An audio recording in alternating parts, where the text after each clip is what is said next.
हर्यक वंश का नाम सुना है? हाँ, यूं समझ लो इतिहास हम यहीं से ही शुरू कर रहे हैं। क्लियर? हर्यक वंश का नाम सुना होगा आपने।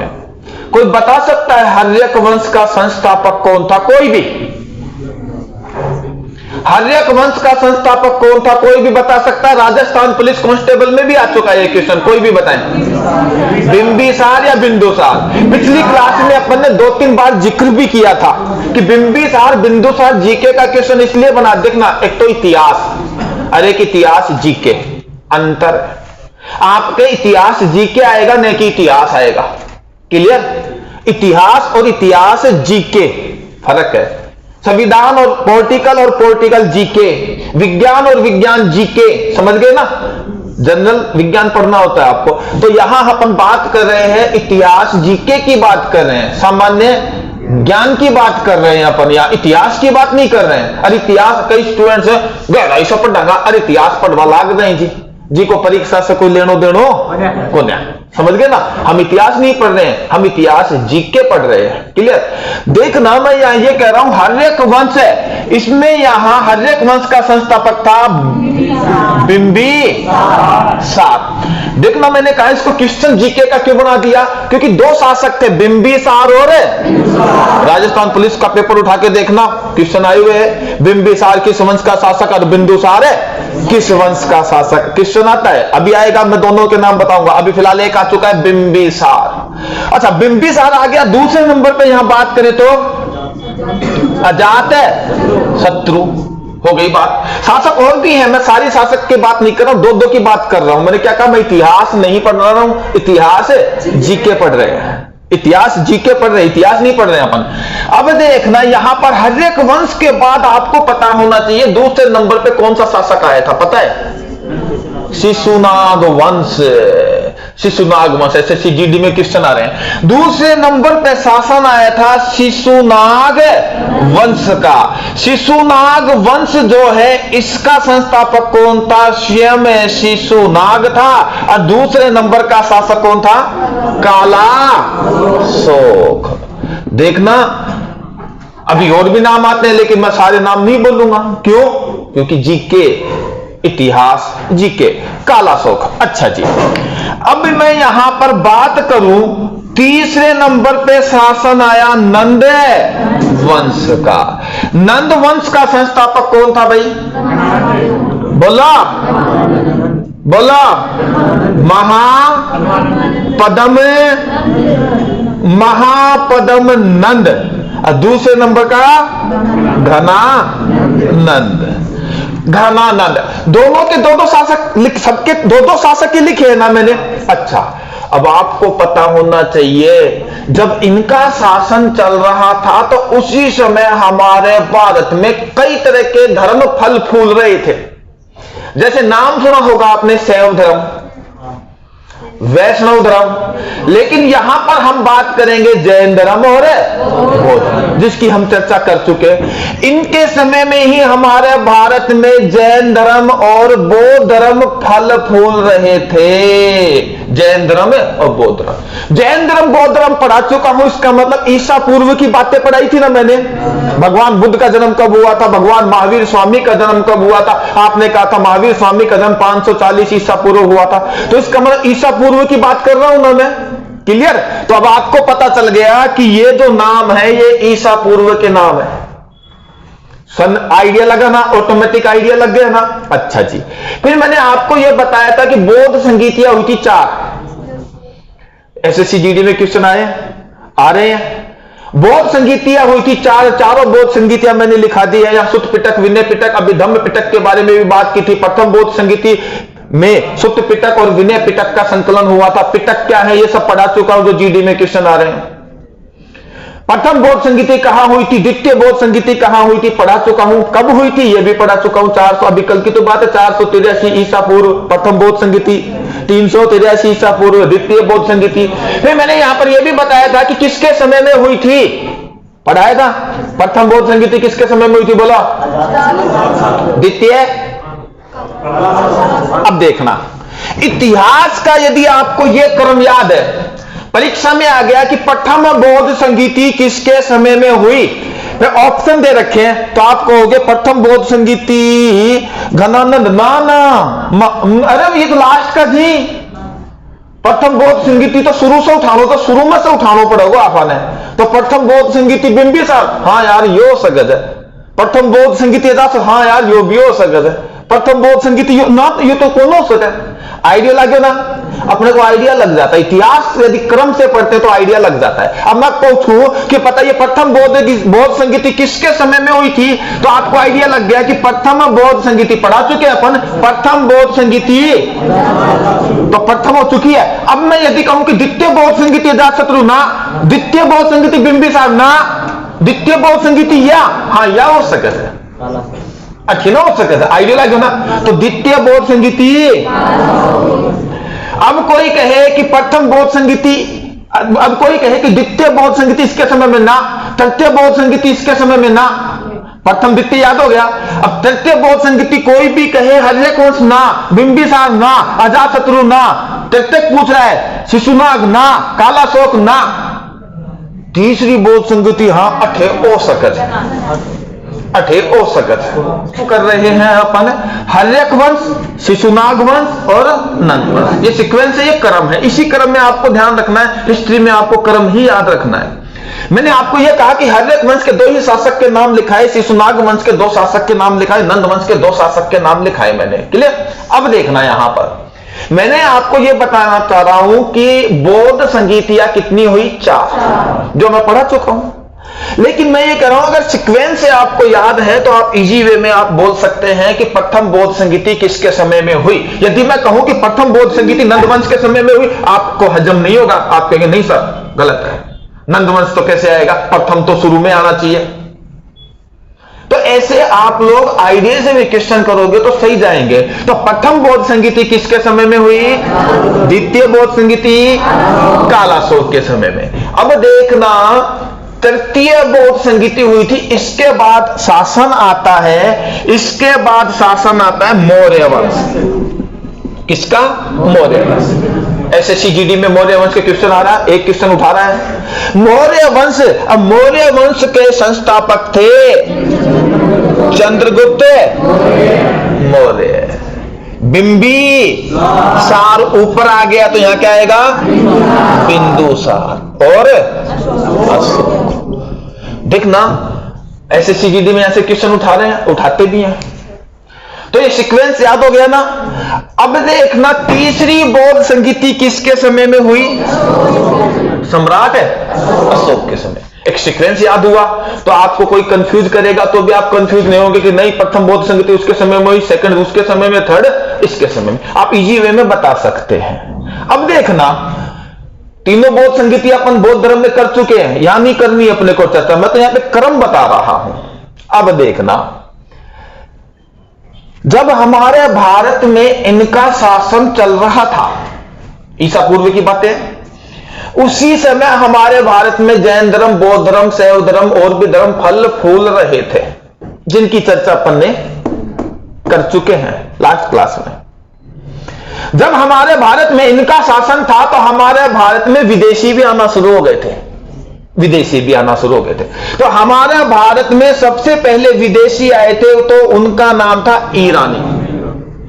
मैंने एक स्टूडेंट से पूछा कि भारत में सबसे पहले कौन विदेशी आए, वो कहता है यूनानी। फिर तीसरे से पूछा भारत में सबसे पहले कौन विदेशी आए, तो कहता पुर्तगाली। मतलब स्टूडेंट्स अलग अलग तरह से पढ़ रहे हैं। भारत में सबसे पहले, भारतीय इतिहास में सबसे पहले कौन विदेशी आए थे, ईरानी। ईरानी आए थे सबसे पहले। ईरानी में नाम आता है दार्या बाहु। दार्या बाहु, दार्या बाहु आया था। आपने सुना होगा इतिहास में ब्रह्मी लिपि, अरमेइक लिपि, खरोष्टी लिपि, सुना है, सुना होगा। हमारे भारत में जो खरोष्टी लिपि है ना, खरोष्टी, हमारे भारत में जो खरोष्टी लिपि है ना, खरोष्टी लिपि, वो दार्या बाहु ही भारत में लेकर के आया था। भारत में खरोष्टी लिपि, अभी मैंने 3 लिपियों के नाम बताए, आगे बताएंगे, अशोक में बताएंगे तीनों के बारे में। हमारे भारत में खरोष्टी लिपि कौन लेकर के आया? दार्याबाहु लेकर के आया। खरोष्टी लिपि किधर से किधर लिखी जाती है? उर्दू की जैसे, उर्दू की जैसे, दाएं से बाएं। खरोष्टी लिपि दाएं से बाएं लिखी जाती है। भारत में कौन लेकर के आया? दार्याबाहु। दार्याबाहु कौन था? ईरानी शासक था। भारत में सबसे पहले कौन विदेशी आए? ईरानी। सर मेरी किताब में तो यूनानी दे रखा है, तेरी किताब में यूनानी नहीं दे रखा। तूने ऑब्जेक्टिव टाइप क्वेश्चन पढ़े हैं या वन लाइनर क्वेश्चन पढ़े हैं? तो वन लाइनर क्वेश्चन में दे रखा है भारत में सबसे पहले यूनानी आए। वन लाइनर में दे रखा है कि भारत में सबसे पहले तुर्की आए। वन लाइनर पढ़ते ही क्यों?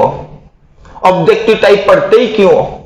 Objective type one liner question तो स्वयं मूल्यांकन के लिए पढ़ते हैं हम, कि हमें क्या आता है, न कि याद करने के लिए, कॉन्सेप्ट क्लियर करने के लिए। कभी भी ऑब्जेक्टिव टाइप क्वेश्चन नहीं पढ़ते हैं हम लोग।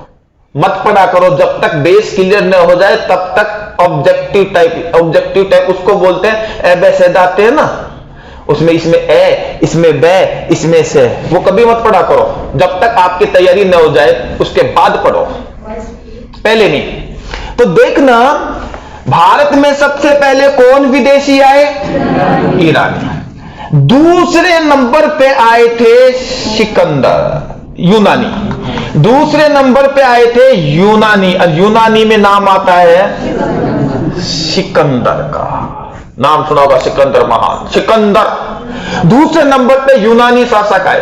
अब हुआ क्या, वन लाइनर में क्या दे दिया? कभी कोई एग्जाम में क्वेश्चन आता है, ऑप्शन दे देता है कि भारत में सबसे पहले कौन विदेशी आए। ऑप्शन में ये था नहीं था, ये था, तो हम क्या कहेंगे? भारत में सबसे पहले कौन आए?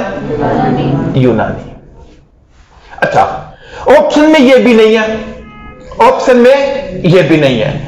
अब पूछ लिया कि भारत में सबसे पहले कौन आए, तो अब हम कहेंगे कि भारत में सबसे पहले।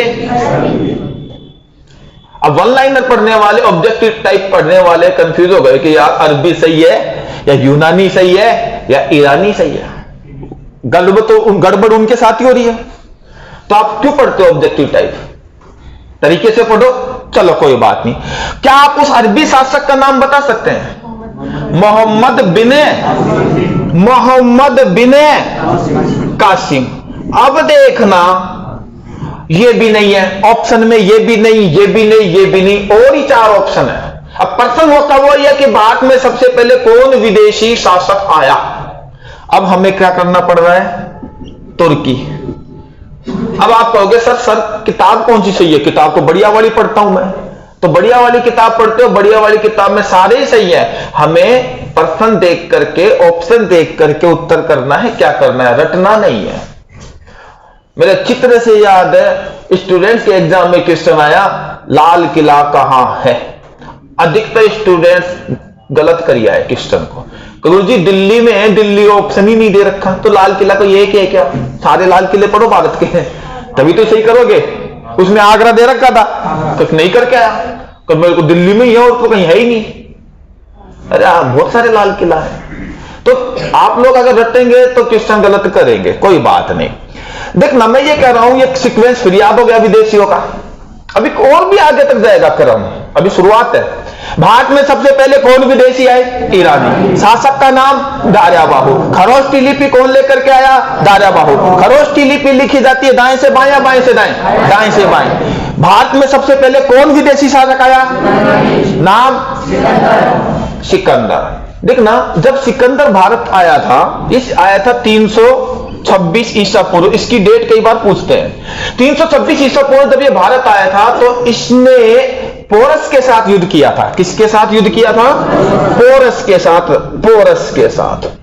पोरस के साथ युद्ध किया था। और यह युद्ध हुआ था झेलम नदी के किनारे। कौन सी नदी के किनारे? झेलम नदी के किनारे। पुस्तक में अलग अलग पुस्तक में अलग अलग नदी दे रखी है, पता नहीं क्यों दे रखी है, पता नहीं, गलत दे रखी है। ठीक है।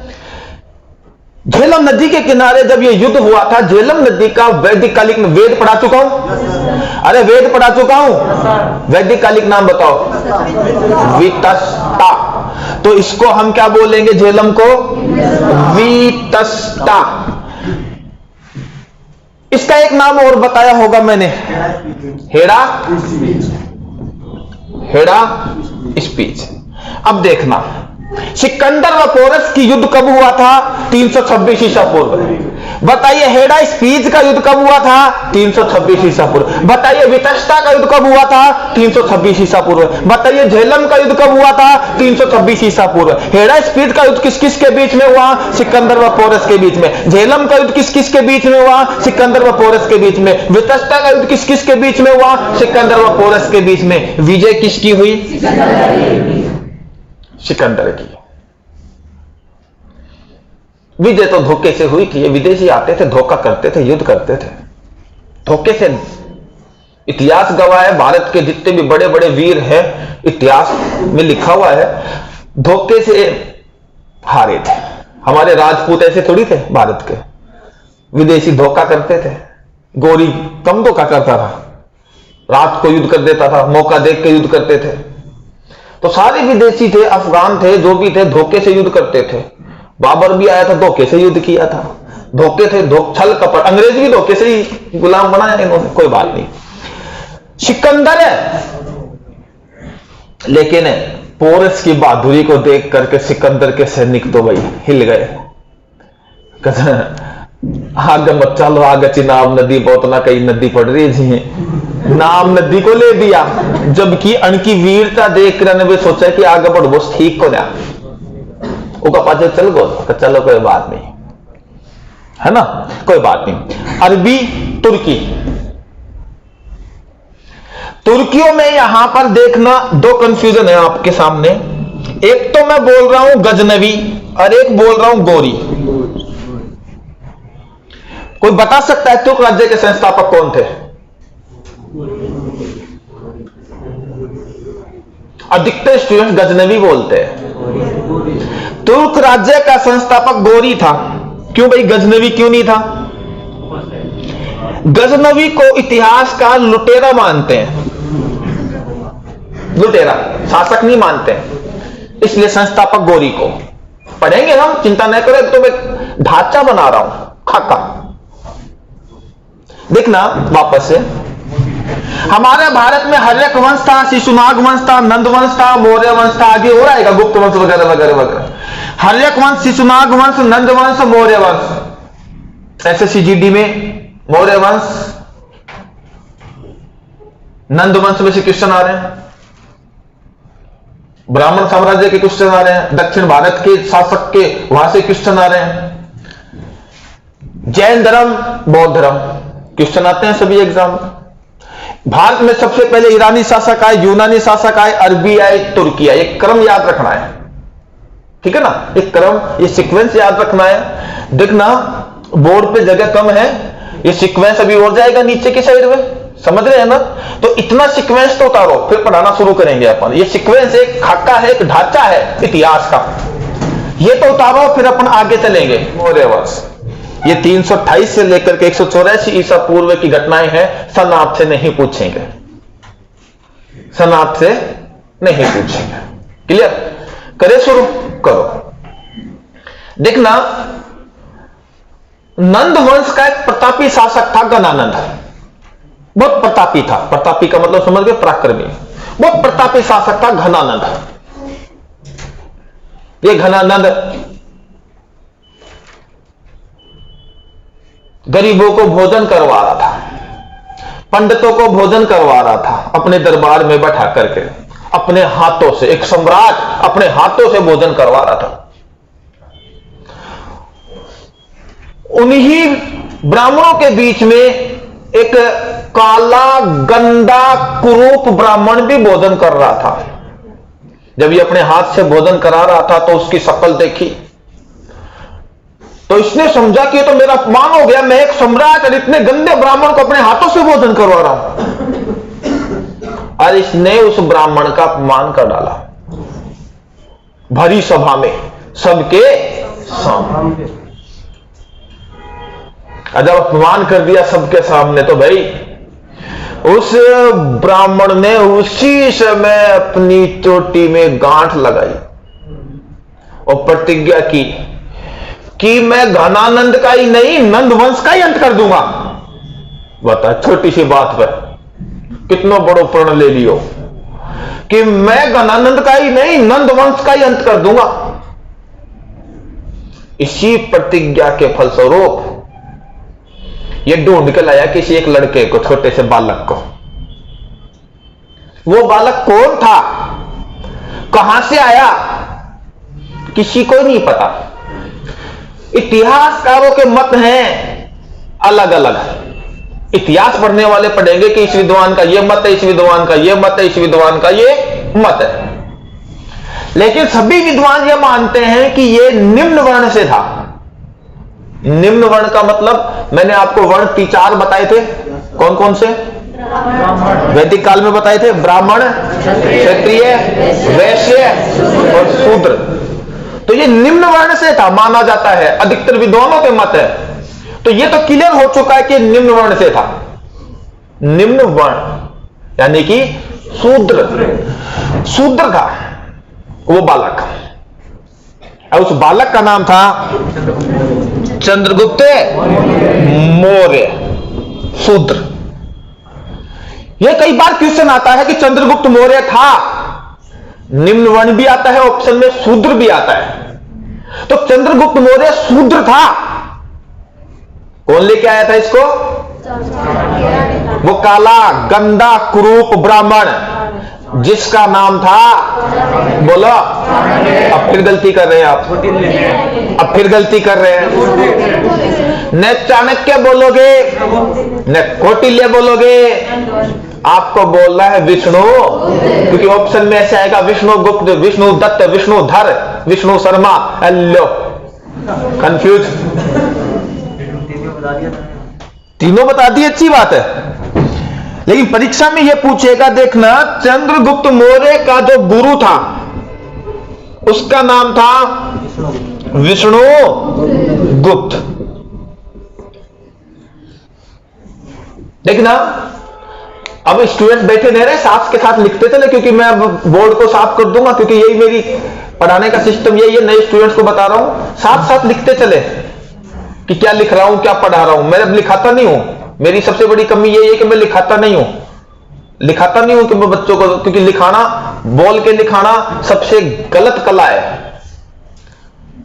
अधिकतर टीचर यही करते हैं, बोलते हैं लिखाते हैं, बोलते हैं लिखाते हैं, जो 10वीं तक 12वीं तक चलती है। देखना, सुने, चंद्रगुप्त मौर्य था शूद्र। चंद्रगुप्त मौर्य के गुरु का नाम था विष्णुगुप्त। इसका मतलब यह नहीं कि चाणक्य नहीं था, हां, चाणक्य भी इसी का ही नाम था, हां, कौटिल्य भी इसी का ही नाम था। कौटिल्य बोल दो, चाणक्य बोल दो, लेकिन आप की परीक्षा में ऑप्शन ऐसे आएंगे, विष्णु गुप्त, विष्णु दत्त, विष्णु शर्मा, विष्णुधर, तो आपको कहना है विष्णु गुप्त। चंद्रगुप्त मौर्य के गुरु का नाम था विष्णु गुप्त।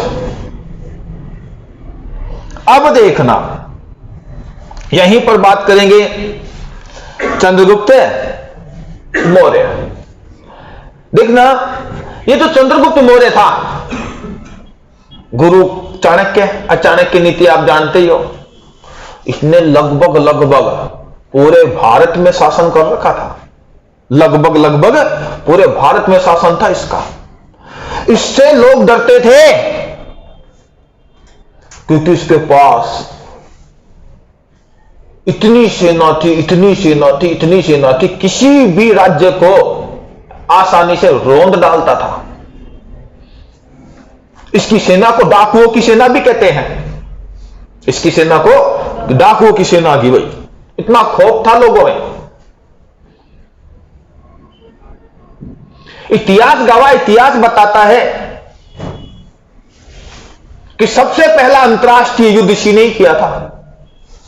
भारत का सबसे पहला अंतरराष्ट्रीय युद्ध जान गए ना, सबसे पहला अंतरराष्ट्रीय युद्ध इसी ने किया था।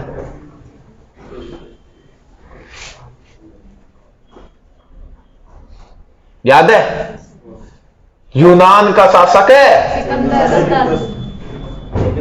सेल्यूकस, सिकंदर। आपने नाम सुना होगा, थोड़ा सा देखना, मैं ऊपर का तो हो ही गया। देखना, यूनान का शासक का नाम सुना होगा आपने, यूनान का शासक का नाम सुना होगा आपने, सेल्यूकस। सुनना ध्यान से, यूनान का शासक का नाम सुना होगा सेल्यूकस। इसके साथ किया था इसने युद्ध, अंतरराष्ट्रीय युद्ध। और इसकी पुत्री के साथ विवाह भी किया था। नाम हेलेना कार्नेलियाई। यह भारत की सबसे पहली अंतरराष्ट्रीय शादी थी। ये सोचो तो, विदेशी युवती से पहला विवाह इतिहास का। अब कहीं यहां बैठे जी, ये पर्सन आया हुआ है, ये पर्सन भी आया हुआ, अंतरराष्ट्रीय युद्ध के नाम से भी पर्सन आया हुआ है। यह भारत का पहला अंतरराष्ट्रीय युद्ध माना जाता है। पहली अंतरराष्ट्रीय शादी थी, किसने की थी? चंद्रगुप्त मौर्य ने। अब देखना, पर्सन सुनो, पर्सन सुनो, पर्सन सुनो। बताइए मौर्य वंश का संस्थापक कौन? क्वेश्चन 1 हो गया, हो गया। बताइए चंद्रगुप्त मौर्य ने किसे मार करके मौर्य वंश की नींव डाली? घनानंद को। घनानंद को। बताइए चंद्रगुप्त मौर्य ने किस वंश का अंत करके मौर्य वंश की नींव डाली? नंद वंश का। बताइए नंद वंश का अंतिम शासक कौन? समझ रहे हो ना? ये याद भी है, कॉपी में भी लिख रहे हो आसानी से, है ना? तो नंद वंश का अंतिम शासक कौन? घनानंद। बताइए चंद्रगुप्त मौर्य के गुरु का नाम? विष्णु गुप्त। विष्णु गुप्त। यहीं पर ही बात करते हैं, इसी चंद्रगुप्त मौर्य ने यूनान का शासक सेल्यूकस को हरा दिया और उसकी पुत्री हेलेना कार्नेलियाई के साथ विवाह किया। यह भारत का पहला अंतरराष्ट्रीय युद्ध और अंतरराष्ट्रीय विवाह कहलाता है। पहला, इतिहास गवाह है, इतिहास के अकॉर्डिंग बात कर रहे हैं अपन। देखना, हेलेना कार्नेलियाई के साथ इसने विवाह करा। यहीं पर ही एक नाम और है आपकी परीक्षा के लिए, एग्जाम की दृष्टि से इंपॉर्टेंट क्वेश्चन है। यहीं पर ही मेगास्थनीज, बहुत इंपॉर्टेंट क्वेश्चन है। मेगास्थनीज का नाम सुना होगा आपने? मेगास्थनीज नाम सुना है? मेगास्थनीज का सुना होगा 10वीं में। कौन था?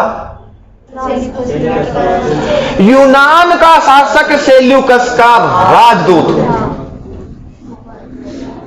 मेगास्थनीज राजदूत था इसका। यूनान के शासक सेल्यूकस का राजदूत था। भारत आया। क्यों आया? बौद्ध धर्म की जानकारी प्राप्त करने के लिए। नाम सुना होगा इंडिका, कई बार प्रश्न आता।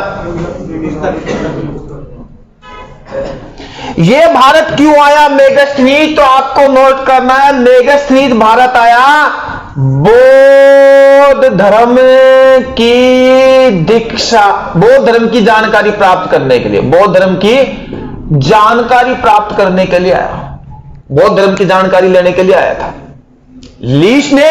और इसने एक पुस्तक लिखी जिसका नाम है इंडिका। लिखते रहना, इंडिका पुस्तक किसकी? मेगास्थनीज की। क्यों आया? बौद्ध धर्म की जानकारी प्राप्त करने के लिए आया।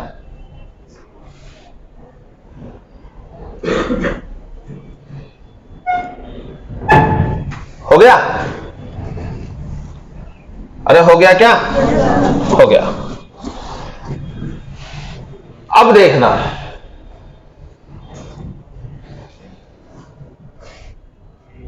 क्वेश्चन हो गए ना ये?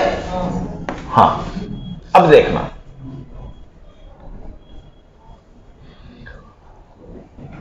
एक इतिहासकार है जिसका नाम है प्लूटार्क। प्लूटार्क, ये क्वेश्चन भी इंपॉर्टेंट है, सुनना। अभी मैंने क्या कहा था? इसके पास, इतिहास के अकॉर्डिंग बात कर रहा हूं मैं। एक बात हमेशा ध्यान रखना, इतिहास पूरी विवाद वाली है। विद्वानों का जो मत है उन्होंने लिख दिया, उसको अपन पढ़ लेते हैं, मान लेते हैं, सच है या नहीं है पता नहीं। क्लियर? देखना, प्लूटोर्क के अनुसार इसके पास 6 लाख सेना थी, सैनिक थे 6 लाख। कहीं भी किसी राज्य पर आक्रमण करता तो 6 लाख सैनिकों को एक साथ लेके जाता। 6 लाख कितना हुई जी? बहुत होते हैं ना। हरिडानी वही को ना, हरिडानी की जनसंख्या 5000, 6 लाख सैनिकों को ये लेके जाता था और 6 लाख सैनिकों के साथ किसी भी राज्य को रोंद डालता था। किसके अनुसार? प्लूटार्क के अनुसार चंद्रगुप्त मौर्य के पास 6 लाख सेनाएं थी। लिख लेना। इतिहासकार है जिसका नाम है जस्टिन, और जस्टिन के अनुसार चंद्रगुप्त मौर्य की सेना को डाकुओं की सेना कहा गया। बताइए किसकी सेना को डाकुओं की सेना कहा गया? चंद्रगुप्त मौर्य की सेना को। किसके अनुसार? जस्टिन के अनुसार डाकुओं की सेना, डाकुओं की सेना। डाकुओं की सेना को सेंडा कोटस भी कहा जाता है, सेंडा कोटस। अब प्रश्न फिर आ चुका है, ये सेंडा कोटस किसे कहा गया? चंद्रगुप्त मौर्य को। चंद्रगुप्त मौर्य को सेंडा कोटस कहा गया। चंद्रगुप्त मौर्य को सेंडा कोटस के नाम से जाना जाता है, सेंडा कोटस के नाम से जाना जाता है। कौन? चंद्रगुप्त मौर्य। डाकुओं की सेना चंद्रगुप्त मौर्य की सेना, 6 लाख की सेना चंद्रगुप्त मौर्य की सेना, 6 लाख। विद्वानों के नाम ध्यान रखना, प्लूटोर्क के अनुसार, जस्टिन के अनुसार।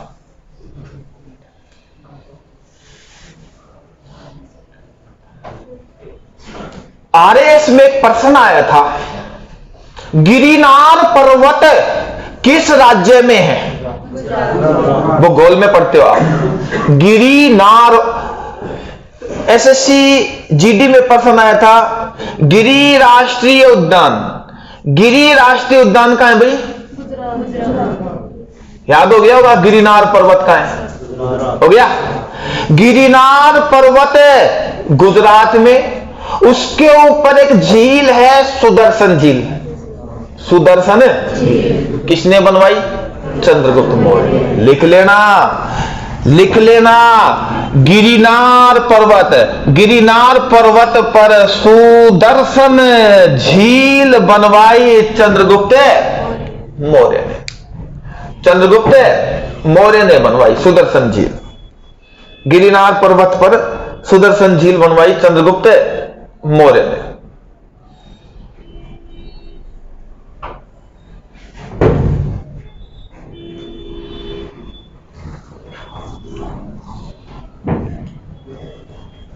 बनवा दी? हाँ जी। अब देखना, ये जो चंद्रगुप्त मौर्य थे, सर आप इतनी सारी कहानी कैसे बता रहे हो? अरे यार, पुस्तकों से पता चला। कौन सी पुस्तक से पता चला? एक नहीं अनेक है। उन अनेक में से आपकी परीक्षा में पूछता है कि बताइए चंद्रगुप्त मौर्य की जानकारी कौन सी पुस्तक से मिलती है। एक क्वेश्चन इंपॉर्टेंट आ गया। फिर जैसे आप लोगों ने नाम सुना होगा विशाख दत्त का मुद्रा राक्षस। बताइए कौन सी पुस्तक से मौर्य वंश की जानकारी प्राप्त होती है? मुद्रा राक्षस से। यस। किसने लिखी? Vishakh Datta. By the way option में यह नहीं है, अर्थशास्त्र से। अब आप सोचोगे अर्थशास्त्र क्या है? इकोनॉमिक्स। यह है कौटिल्य का अर्थशास्त्र। कौटिल्य का अर्थशास्त्र। बाय द वे अर्थशास्त्र नाम नहीं है, इंडी का नाम है। तो हम कहेंगे हां, किसकी है? मेगास्थनीज की इंडिका। तो 3 पुस्तक के नाम और 3 लेखक के नाम नोट कर लेना, यहां से हमें मौर्य वंश की जानकारी प्राप्त होती है।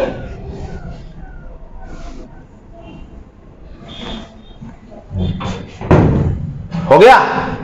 यहीं पर ही आ जाइए, क्षमेंद्र वृहदय कथा मंजरी, ये पुस्तक के नाम है। विभिन्न परीक्षाओं में पुस्तक आती है। यहां से भी मौर्य वंश की जानकारी हमें प्राप्त होती है।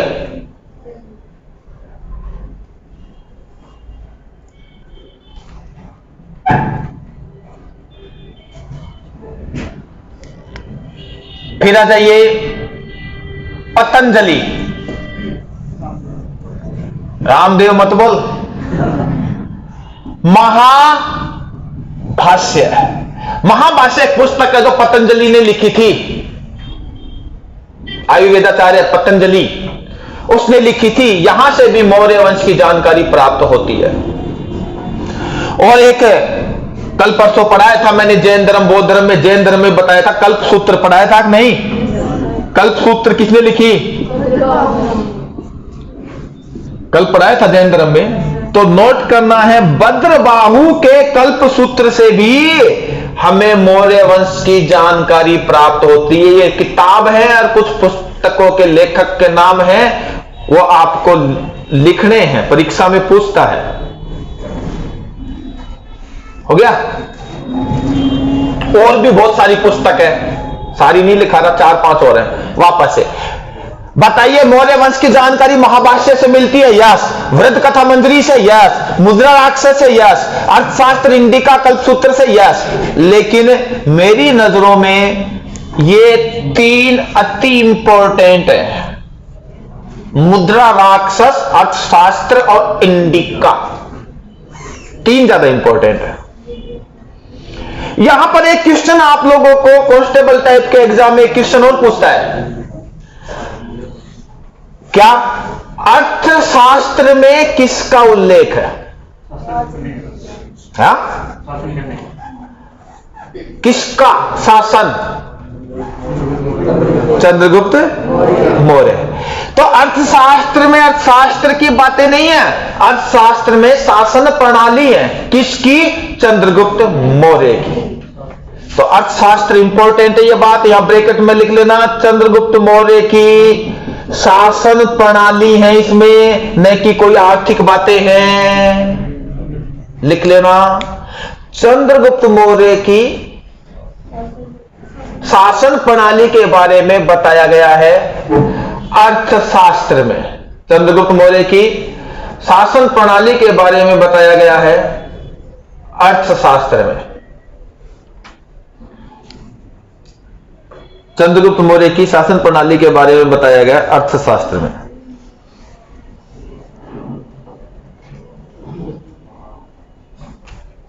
देखना,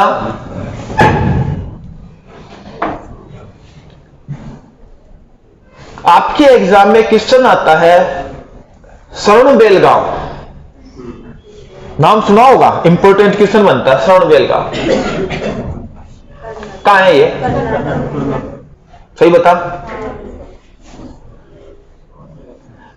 श्रवणबेलगांव कर्नाटक में है। यहां पर बौद्ध मंदिर है, भगवान बुद्ध की बड़ी मूर्ति है, कहानी किससे और भी है। लेकिन चंद्रगुप्त मौर्य की मृत्यु श्रवणबेलगांव कर्नाटक में हुई थी 298 में। सन नहीं पूछेगा, 298 ईसा पूर्व। तो नोट करना है आपको, इतना ही नोट करना है, श्रवणबेलगांव कर्नाटक में चंद्रगुप्त मौर्य की मृत्यु। यह श्रवणबेलगांव इंपॉर्टेंट है। कहां लिख लोगे कि लिखो? श्रवणबेलगांव कर्नाटक में है, जहां पर चंद्रगुप्त मौर्य की मृत्यु हुई। बिंदुसार की चर्चा करेंगे। बिंदुसार,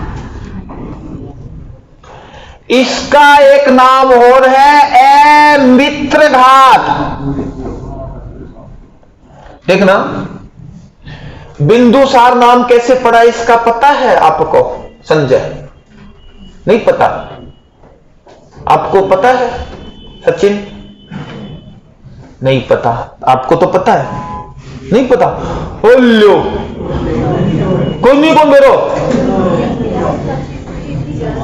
बिंदु का मतलब बूंद। किसकी बूंद? जहर की। जहर की बूंद इसने क्या काम किया? ऑपरेशन करा के अपने माथे में लगवा ली। अब यह कहते क्यों? अरे पहले के जमाने में राजा महाराजाओं के जमाने में विष कन्याएं नहीं होती थी क्या? जहर बहुत काम का होता था, विपत्ति काल में उस जहर को काम में ले ले, इसलिए ऑपरेशन करा करके यहां जहर छिपा रखा था। या एक आंख और बन गई जेल है, एक बूंद जहर की माथा पर लगा रखो तो। और माना जाता है कि यह इतिहास का सबसे पहला ऑपरेशन था। जैसे सबसे पहले शादी, अंतरराष्ट्रीय युद्ध, और सबसे पहला ऑपरेशन यही था इतिहास के अनुसार, प्रमाण के आधार पे। लेकिन सुनो, भारत का पहला सिजेरियन शासक किसे कहा जाता है? सिजेरियन बोलते हैं ऑपरेशन को। भारत का पहला सिजेरियन शासक कौन? बिंदुसार। लिखें, यह भारत का पहला सिजेरियन शासक था। भारत का पहला सिजेरियन शासक था। जैन धर्म के अनुसार इसका एक नाम और है, यह भी प्रश्न कई बार आता है, सिंहसेन। सिंहसेन के नाम से कौन जाना जाता है? बिंदुसार। बिंदुसार।